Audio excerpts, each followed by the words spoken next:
this training video, we're going to look at Google Keep.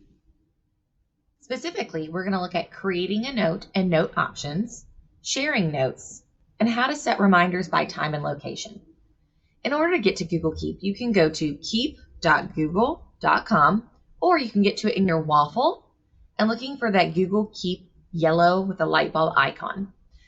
Google Keep reminds me of Google's version of Notes within iOS, but I think it's kind of beefed up a little bit. What I mean is when you get to your dashboard, you'll notice I have a lot of Google Keep notes. I love using Google Keep.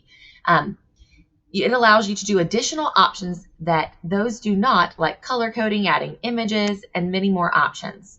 To get you started though, to take a note, you simply click up here in the empty white Post-it note, and you can title it Test Keep, and you can also put your notes down here. These can be typed in notes. You can also add in images if you'd like. That's how I got these to kind of label them.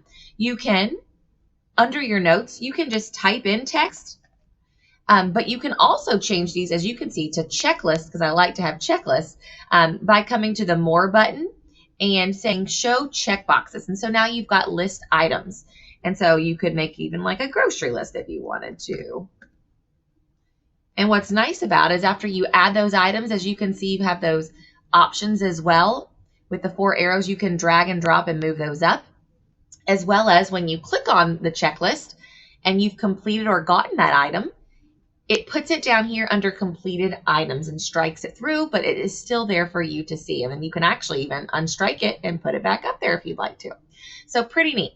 There are many options down here. As I explained, one of them is just kind of color coding them. Another is adding images. So you could take notes. You could take a picture of your notes instead if you'd like to, and find that image on your device to put in here, or you can categorize them kind of like I have. But then also the next option I'd like to show you is sharing. And so looking for that collaborator. What's really neat is once you have a note, you can add someone to it. And so you all can be working together. So I'm going to add my colleague Roslyn here and say, check, yes, I want to add her and save. And so now she has this Test Keep. And what's nice now is she could get on and she can add and have full rights as well to add things to our list to do or check them off as well. So it's a great way to collaborate with colleagues at work or students as well. And then last but not least, reminders by time and location. Reminders is here under this bell that says Remind Me. When you click on it, you can have it remind you by a date and time specifically, and it will give you a little notification. So that's nice. As you can see, it says later today, tomorrow, and you can customize that completely. I could do today at 3:30 and have it repeat, not repeat, and so on.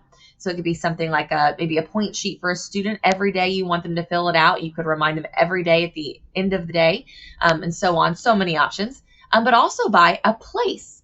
And so that is GPS enabled. And so what's neat, so I'll show you a personal example. If this was a grocery list and I wanted it to remind me when I get to the Kroger in LaGrange here off of 53, you could add in the place and say save. And then so when it knows, as long as you have it enabled on that device, GPS, it will tell you as you get close to Kroger to remind you to get these grocery list items. And so 2 ways for reminders, either by a time or a place. So that's pretty neat.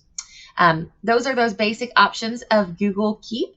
I hope you find this beneficial, and just know that it is a resource available to you in your Google Workspace for education.